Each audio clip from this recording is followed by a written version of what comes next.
Every morning in the Bombay Stock Exchange, brokers come and pray before this idol of Lord Ganesh before they start trading on the floor.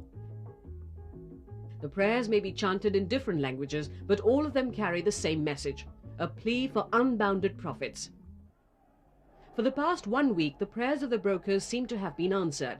Never before in the 150-year history of the Bombay Stock Exchange has the market witnessed trading as hectic as today. Never before have the bulls charged so ferociously.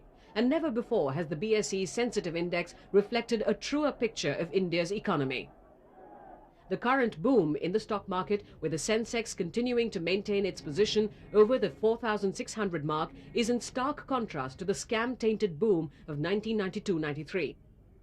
The earlier boom was whimsical and not based on strong fundamentals.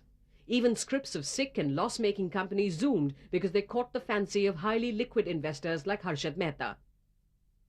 The money flow at that particular time was far more than the floating stocks.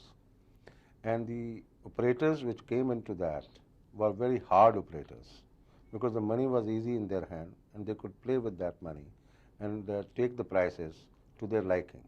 And that is what happened. The fundamentals were not that strong. Foreign financial institutions have found India to be one of the favorite emerging global markets and have pumped in almost $2.5 billion in the Indian bourses.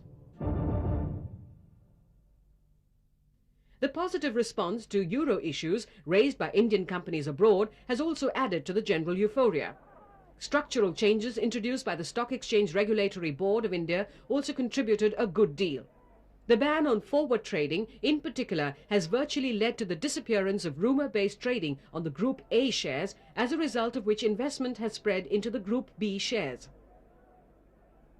Thanks to all these factors, brokers are confident that the BSE index will continue to hover above the 4,600 mark in the coming weeks.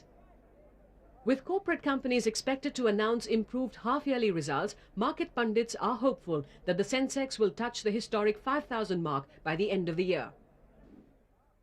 By the end of the year, I do feel, by the end of the financial year, it should cross definitely more than 5,000 because the working results of all the corporate bodies, which will be forthcoming now in October and November, they should be far, far better than the last 6 corresponding months.